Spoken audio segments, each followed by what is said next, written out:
Okay, I'm Curtis, Curtis Kelly from Kyoto, and today I'm here with. Me, Scott, hi. So I work at Nagoya Gakuin University, and how did we meet each other? I think Nagoya Yeah, International University of Foreign Studies, I think. We just got uh-huh. to know each other. Yeah. So, Some really crusty old timers like Tim Murphy, Mark Helgeson, and myself were doing lectures there every year. And Scott was always there asking, really making me feel bad because he asked such smart questions all the time.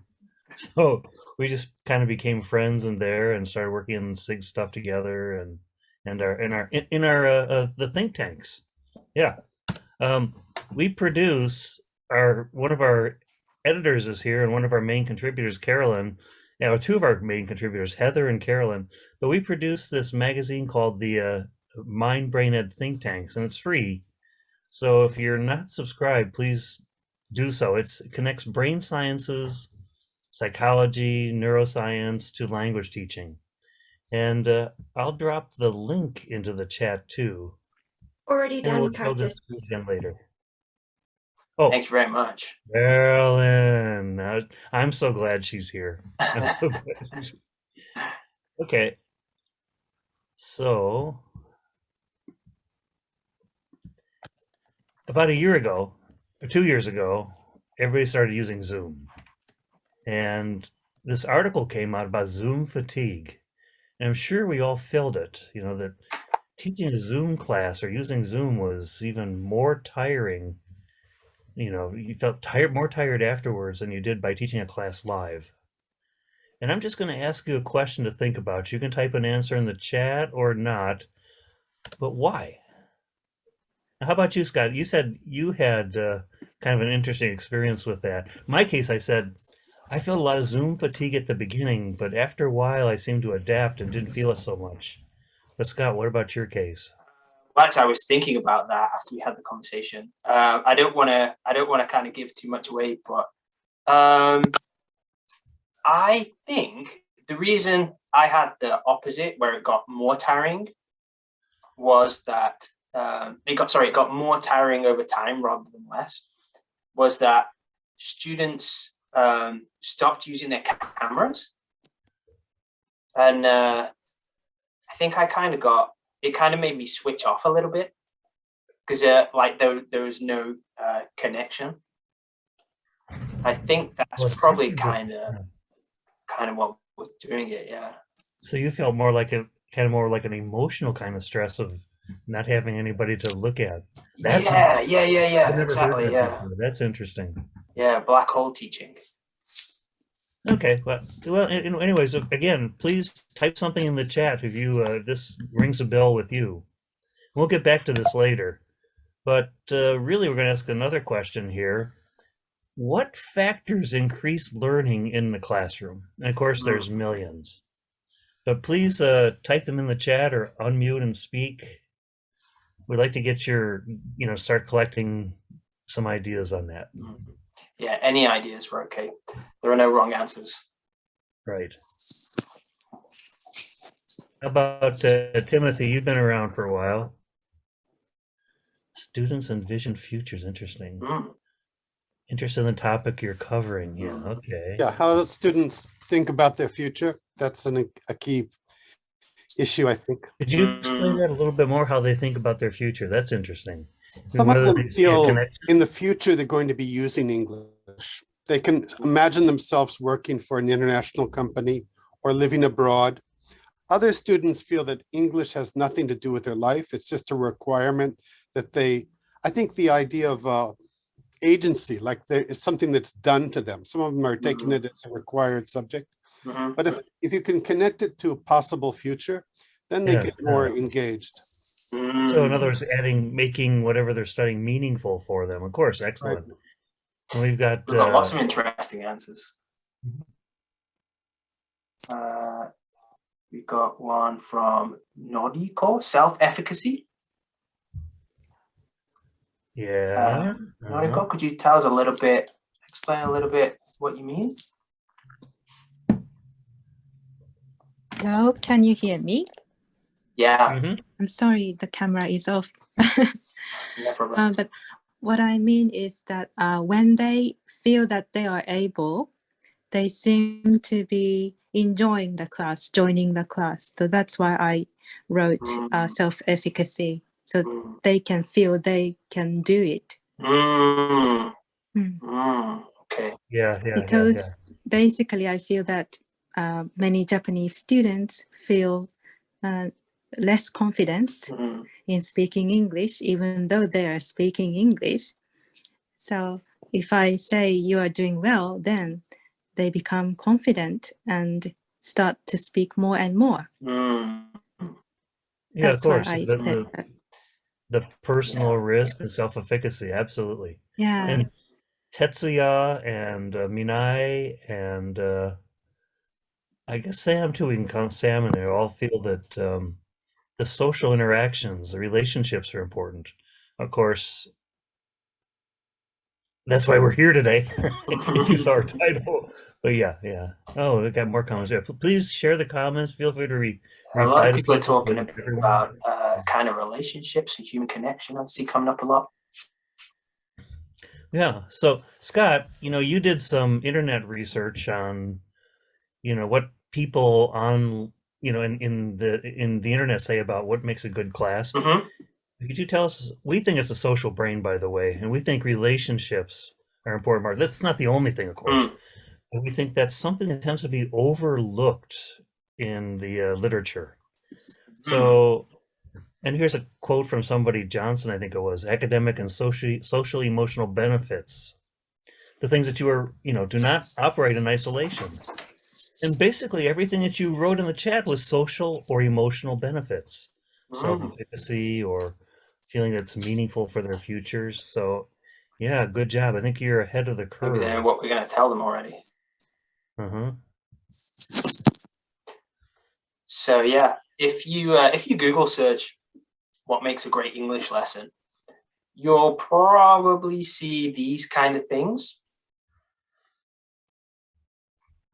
I'm not going to read them out, but just take a look. And you might notice here that they're pretty much all focused on the teacher or teacher-student relationships. Everything's kind of that kind of atlas thing of kind of top down, all talking about the teacher. Sorry, go ahead. Yeah. Did you just say they're focused? Okay, yeah. Sorry. I missed what you said there. What did you think I said?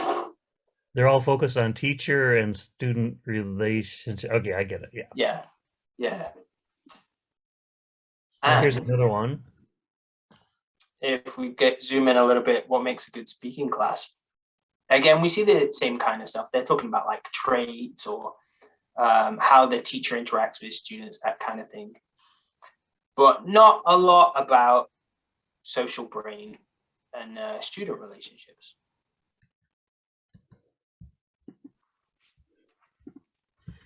So how about research? So this is a paper from the Iowa State lecture series.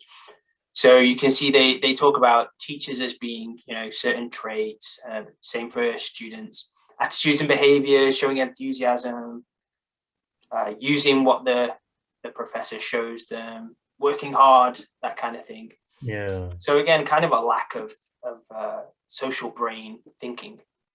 Yeah, everything's oriented towards the professor. The teacher should do this. The teacher should do that. Give feedback to the professor. They enjoy the expertise of the professor. And this is pretty typical. These are just 3 examples, but you and I found this kind of stuff all over the place. And this kind of thinking comes from this particular notion about what education is. I love this painting. I found it when I went to a restaurant in Portland, Oregon. It was a restaurant row. And the restaurant row had originally been a Catholic elementary school that went out of business. But they kept all the paintings. I wonder why it went out of business. I don't know if you can see it very well, but there's a teacher there, and these mathematical symbols and musical notes and things are coming out of her mouth and going right into the kids' heads. And this was still there in that failed, elementary school. But basically, although we talk about, learner-centered and other things, Just the basic mode of education is like this. And we in language teaching are way ahead of the curve in that way too. And of course, any of you that are here tonight or in JALT are ahead of the curve. We understand that the social interaction part is really important. But most of, lectures and universities everywhere around the world are still like this, sort of a lecture information dump type approach. But as we know from our own experience, it's more like this. I realized when Scott and I were practicing, this is two men, so sorry about that. So we're already kind of but yeah, and if you look at all the factors that'll be coming up in the books and things, assessment, culture, environment, instant feedback, level and relevance, textbook expectations, student efforts, and if you add a few brain things in, relieving, interleaving, space repetition, use of emotion, sleep and movement, there's still something missing. And one particular thing that's missing, it's related to the social brain, we call the C factor. And that's this, the connected classroom. When students are connected to each other, have you noticed that? It changes this whole mood of the class, and everybody seems more engaged. Everybody's more willing to study. And it makes a huge difference. If you have classes where everybody doesn't know each other and they're kind of not getting to know each other, there's just this kind of coldness to it. But this class where the students are connected to each other is a huge factor in learning. And we're going to show you some research that supports that idea too. So yeah, Scott, you did some more Google searches there, and so much Google searching. Yeah. And here's one that we came up with. This is, you type in student relationships. This is the first page. Can you see those titles there? Is that kind of small? I think probably people can see them. Okay, good. The first 5 titles are all about teacher-student relationships. There's nothing in here, and this went on for page after page.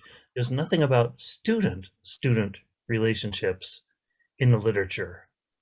Yeah, you get a little bit better with the Google Scholar, but we're still caught in that paradigm of it's the teacher that's the center of the class that controls how learning occurs.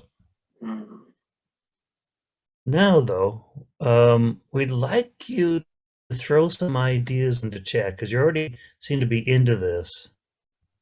What are some advantages of a connected classroom where the students are connected to each other? Have any stories or experiences, any opinions on that? We'll hold back for a minute or so, I guess, and then we'll show you the research. Heather says students can learn from each other. She must have heard this presentation. Heather knows what's going on. Or she maybe read our issue. Students are willing to work together, so they learn from each other. Yeah. Julia, she read the issue too, didn't she? More willing to communicate. Students can support each other. Yeah. Students can feel comfortable being able to make mistakes. Yeah, I think that's pretty important too. Carolyn, you just wrote what I wrote. Mina, again, lower anxiety, the social interactions. And I say sorry. Sorry, Carolyn. Different levels are easier to manage. Oh, that's interesting. What do you mean by different levels of proficiency? I guess. Yeah, different levels of proficiency, also different personalities, different preferences in learning styles. Yeah. Because there'll be less threat. Again, it's we're never really thinking about the social risk, but that's especially true in adolescence. I read this paper that said in adolescence, social signal sensitivity skyrockets during that time. They're very sensitive to what their peers are thinking about them. Oh, good old Andy there's got some collective goals. There we go. Yeah. Timothy's got a pretty interesting comment here. Connected in which ways? There are so many ways students can feel connected. Ah. Ah. So I can't answer. What do you think? Timothy, what do you think about that? What could you expand on that a bit too? In a ideal class, they're connected towards learning English, but sometimes they could be connected towards heading towards lunch or chit-chatting about, something unrelated to what the original plan was. But that's a give and take, part of the flow. But in other words, connected alone can be many different things. That's the point I wanted to underscore. I used to teach in Matsushita Electric, and all the young guys in this is Panasonic back then, and all the young guys would come in with their boss. And whenever I asked a question, the young guys wouldn't say anything, just the boss, because he was their kacho. So it just kind of, there's a different kind of connection in fact. That's what you were saying too. Yeah, it could be like sports teams connections. It could even be kind of negative connections in some cases. Well, let's look at oh yeah. Sometimes there we got grouping something we have to consider. Yeah, sure. Many ways to group people too. Let's look at some of the research if I could figure out where the mouse is. Okay. So we've got this study by I hope I'm pronouncing this right, Galanes and Cormack in 2013. So they found that having friends made students more willing to participate. It gave them better behavior. Because their friends are watching them, so yeah. More willing to help each other. And I think that means both in class and out of class. And share learning. So, of course, this must be out of class too. Yeah, you call up your friend. Oh, I heard there's something really interesting today. We have the opposite situation too. So, according to Junovan, not having a friend, lower grades, less engaged, worse attendance. Yeah, I remember that one. My wife would tell me when she was a college student, she's Japanese, that days that her best friend wouldn't go to school, she wouldn't go either, just because her best friend wasn't there.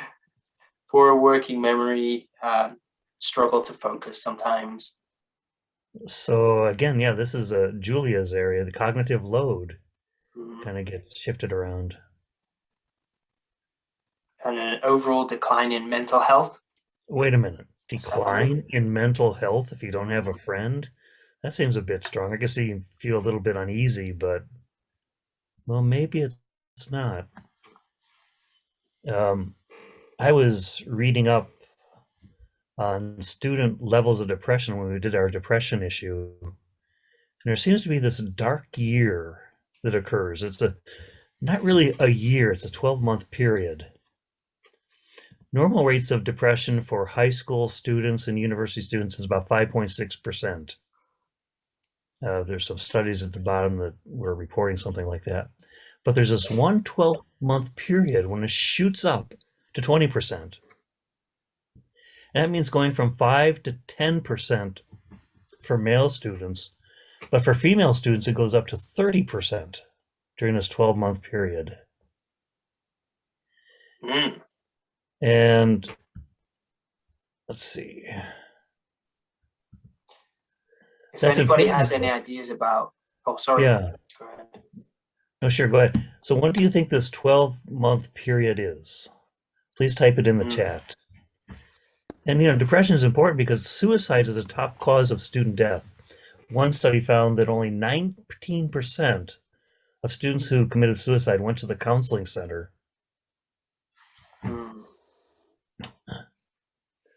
For many students, job beginning of puberty. Beginning of puberty. I haven't heard that one before. That's a good one. Okay. So when is this 12-month period? The beginning of puberty? I'm not sure. When does puberty happen? Julia, split between freshman or senior year. Freshman because they have no friends or connections, yet senior year because they have no definite future. Ooh. John 17. So 17 would be second year of high school-ish. Yeah. Third year of high school students. That's the last year. Okay. Becoming independent parents. Wow. Yeah.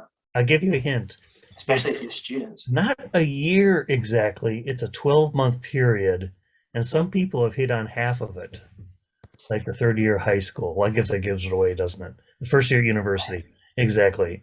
It's the last 6 months of high school when students are going through entrance exams and all the stresses for entering a good university, and the first 6 months of university.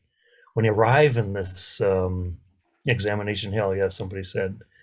Carol said, that was my favorite year. Oh, mine too, actually. So there were exceptions to every rule. Yeah, you're blocking your memories out, you guys. Okay. But yeah, for a lot of students, that's really stressful going into this place where they don't have friends.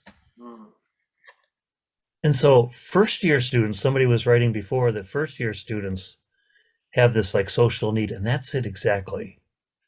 That's the time that we can intervene.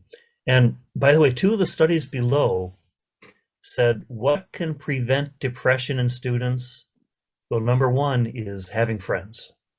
But number 2 was a teacher who cares or who intervenes in some way.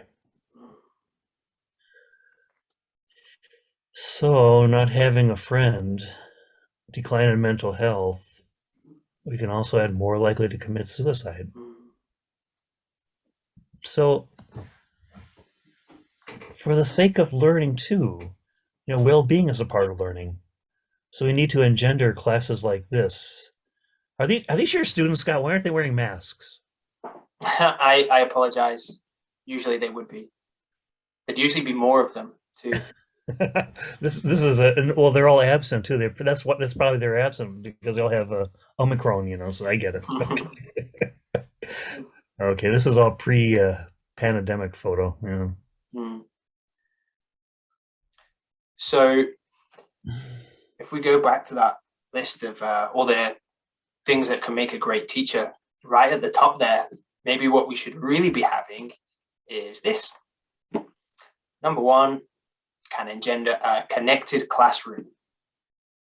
Most fundamental thing. And again, we went through page after page of internet searches, and there was nothing like this, for what makes a good class. And I'll bet most of you out there already realize that, but maybe you just didn't even notice it was not, into literature. So this guy, Matthew Lieberman, he's a neuroscientist. He's got a great TED talk you can go and see on YouTube. It's about 50 minutes long. It's called The Social Brain and Its Superpowers. Yeah, he discovered the what we call the social brain, which is we're going to tell you about that in a minute. But whoops. Okay. Whoops, sorry. So we've got the working memory network in the brain, this kind of analytical thinking part that's responsible for a lot of the problem solving that we do, especially the problem solving that we kind of do alone. All those equations in math class. But we've also got the mentalizing network, the part of the brain that's responsible for social thinking. So this occupies different parts of the brain to the analytical network, and it's responsible for kind of thinking about oneself, thinking about other people, and communication. Yeah. Mm-hmm. And think about it. Isn't all education oriented towards activating the analyzing network? Do this activity, read this by yourself, do this activity by yourself, do this practice by yourself, do this homework by yourself, take this test by yourself. And I found this comic, I actually bought this comic, I liked it so much, but it sort of shows what the mentalizing network is. Now, we're not even aware of this, but all the time we're around people, we're using their facial body verbal cues to figure out their thoughts, moods, and intentions. Oh, she's smiling, but is she really happy? Is he angry? I can't. Something's not quite right. Scott, you're not looking at me. Why is that? Scott. Oh, I'm looking at you. Okay, jeez. Okay. But yeah, this mentalizing network is active all the time. In fact, it's part of our default mode network, which the default mode network was discovered about 20 years ago. It's the part of your brain that's involved with the future and prediction and storytelling and all kinds of other things, taking guesses or whatever. And it's active when nothing else is, when your brain's not being called on to do something else. And just to show you how powerful this is, here's a picture of a guy you've never seen before, unless you know Paul Ekman, the famous researcher on facial expressions, and he's smiling 2 times. Very slight difference between these photos, but how do you feel about these 2 smiles? I don't know about anyone else, but to me it looks like the difference between someone you go for a beer with and somebody who chop you up and put you in a suitcase. Okay, wow. So you were raised in Stoke, is that right? That's right, I was, yeah. Were people chopped up and put in suitcases there? I found that happened to somebody in York, actually. So, yeah, okay, everybody, type in the chat there. Which one do you think is more genuine? 1 or 2? Number 1's when he smiles, his eyes, his mouth, but number 2 is kind of not like that. I like that. 1. Oh, good. We don't have any psychopaths here. Okay. Can't decide, but I would rather be with 1. Okay. Yeah. He did this. He made a real smile and a fake smile. And just these small differences just shows you how powerful your brain is for analyzing other people all the time. So there are 3 main characteristics that you can usually look for if you want to find out. So first one would be eyes that are open, no crow's feet, so the lines at the side of the eyes, and showing their bottom teeth. So all of those are things that you can look for in a fake smile. So looking at these 2 pictures, called like the Julian smile too. Scott, do you know who these are? Celebrities here. You know who they are? I know one of them, and I know he's a very naughty boy. James Franco. Yeah, I didn't know who the other one. Laurentis or something. I think she's has a chef show or something like that. Okay, let's all try a fake smile in the camera here. It's also called a Julian. Jackie can't do it. She's having this genuine smile. Okay, she's a genuine smile person. Okay, but it's also called like the flight attendant smile or the Julienne smile. I think it's called too, but we all recognize it. And that sensitivity has even affected human evolution. This mind reading ability that we have. If you notice, if you look at any other primate, they have no sclera. That's the white part of the eye, but we do. Why do you think? How would that enhance our mind reading abilities? Because it helps us show where we can identify where people are looking, their gaze. Like, Scott, you're not looking at me again. Come on. Okay. He made his sclera big there. Okay. But yeah. So even evolution has supported this sort of mental social network. I think there's a term for that too. Jackie, Let's see what.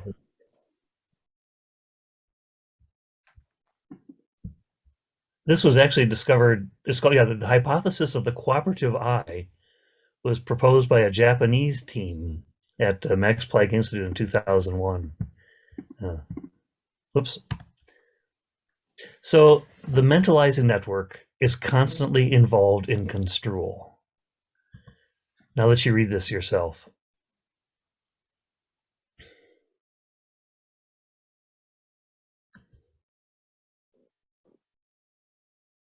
So we're constantly construing.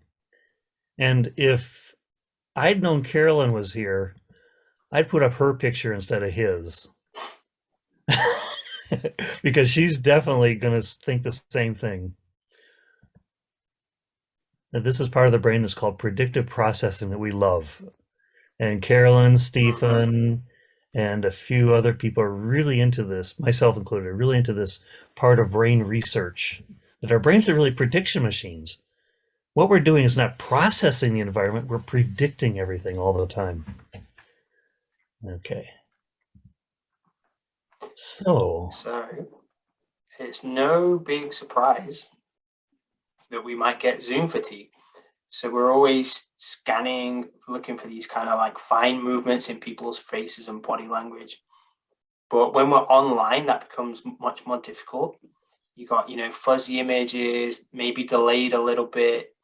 Voices might be distorted. And in fact, there was an interesting study done in Germany in 2014, which found that a 1.2 second delay in response makes us feel that the responder is less friendly and less focused. Wow. And then on top of that, when you're on Zoom, you're looking at a million different faces.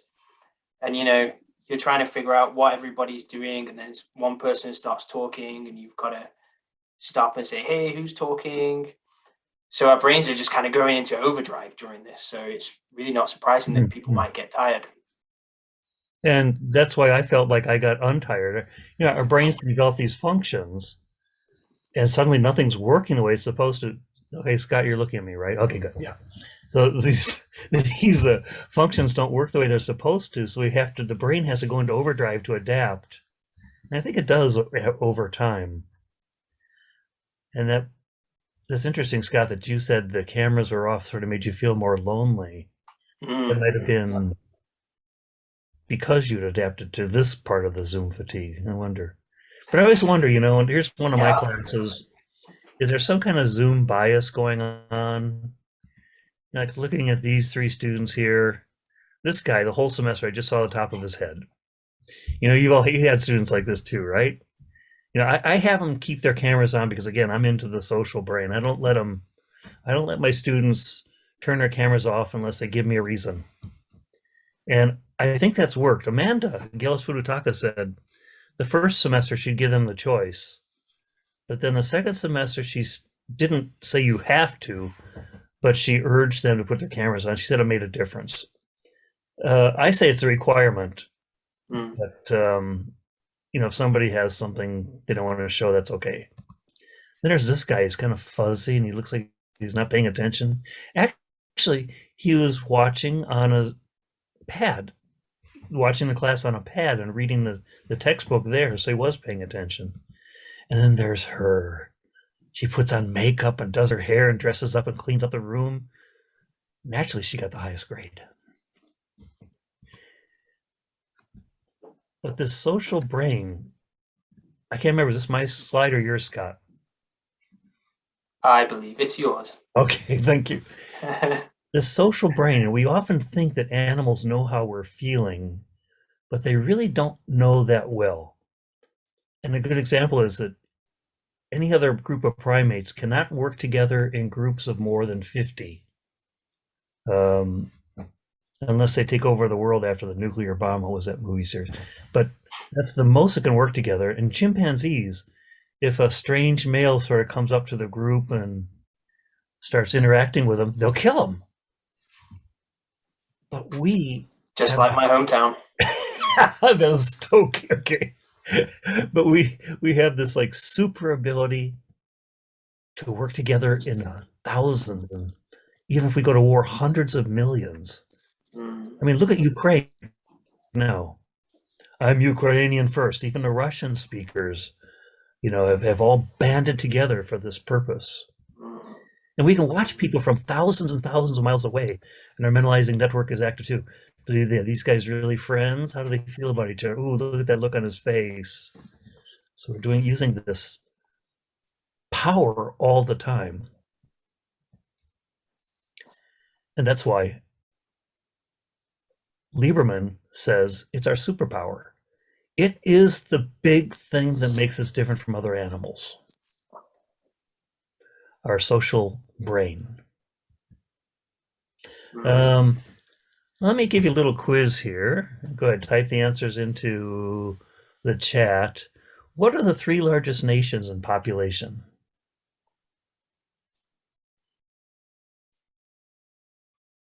While you're doing that, people think. Look at Carolyn's interesting little post. Group size and language. Group size and language. Speaking of which, there's a German neuroscientist that says that music is the thing that lets group size get bigger. Because people sharing music gonna get India, China, Indonesia. Okay, India, right? China, right? But what's number one?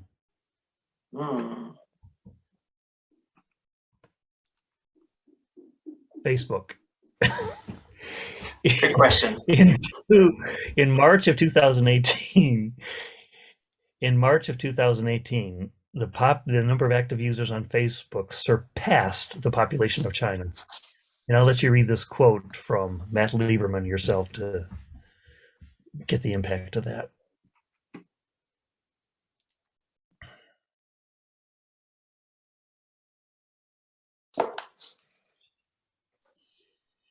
Yeah, we are social.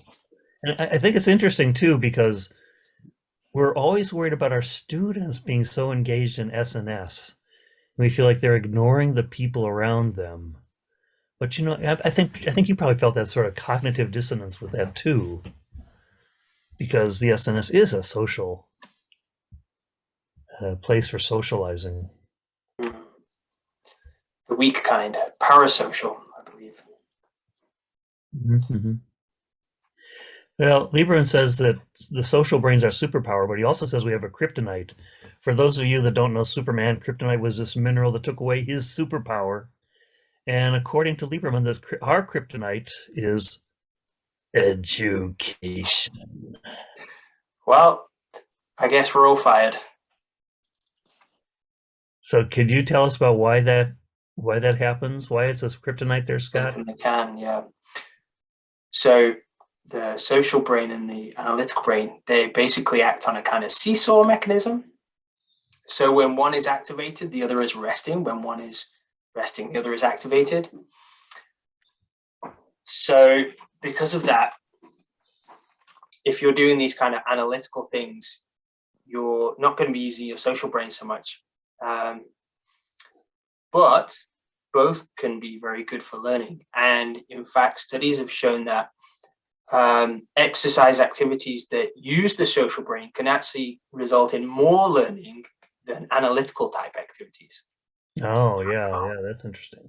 One example is a famous study done quite a while ago about students were put into two groups, and one group was told to read something to teach someone else. The other group was told to read something to take a test. Well, nobody taught anybody else. Both groups were given the test. And which group do you think scored higher on the test? Well, your social brain is looking at my social brain, trying to figure out mind reading. Why would I put this slide in here if it wasn't this side? And that's exactly right. The students who are taught to teach somebody else learn the material better because, again, of the social impact of that. And there's some examples in history, right, Scott? Yeah, so we've got this great example from France. So after the French Revolution, they decided to go for universal education, but they didn't have enough teachers for it. So what they did, they had children teaching each other. So for 30 years, they had these amazing results in education, like literacy levels shot up. But then, of course, after 30 years, they did have enough teachers, and you can guess what happened. So you think it got worse? So yeah, children teaching each other raised the literacy levels of France. Yeah, that's cool. Well, here's a tutoring situation, maybe, and I'd like you to use your social signal sensitivity yourself. Which one of these people do you think is the tutor? Which one is the learner? What do you think, Scott?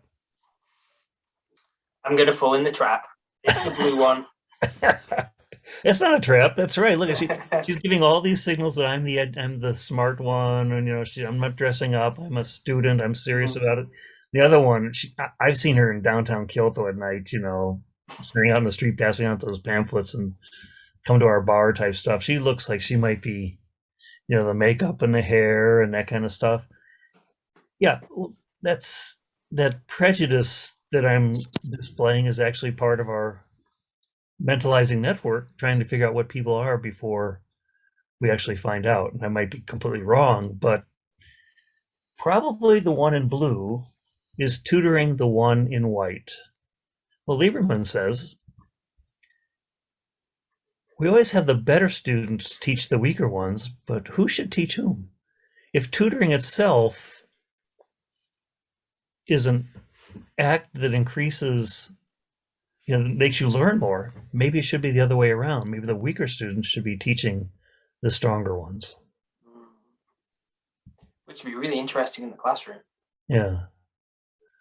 But do any of us allow tutoring to go on, really? Again, we're still caught in this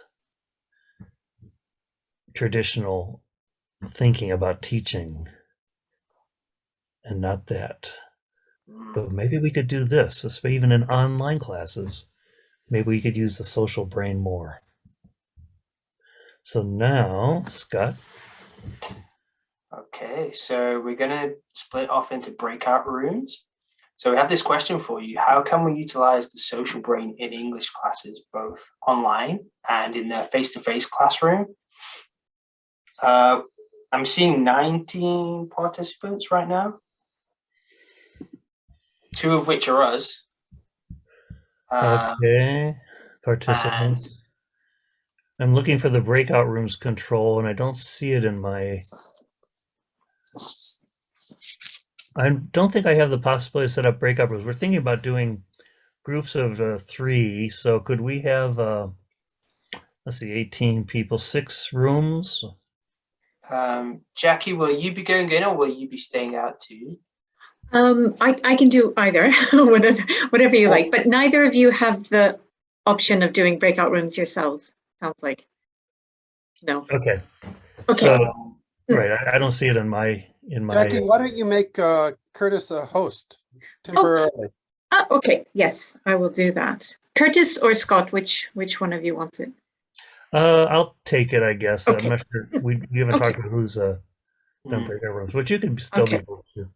Yeah, that'll give us a chance to end it. Yes, I don't know who gave the suggestion, but thank you. thank you. Yeah. Okay, Curtis, you should be the host now. So okay, I think we should be perfect for 3s, assuming that Jackie is not joining. Maybe it was under more. I'm sorry, I just found it under more. Maybe that was possible too. oh, that's fine. Yeah. Okay, so we'll do what did I say? 6 breakout rooms. I think 5. Yeah. Okay, 5. My math is right. And again, before we start here, you can talk about how you get students to socialize, like have a party for them, but even better, how could you use the social brain to better help you cover the syllabus, to help you achieve teaching objectives?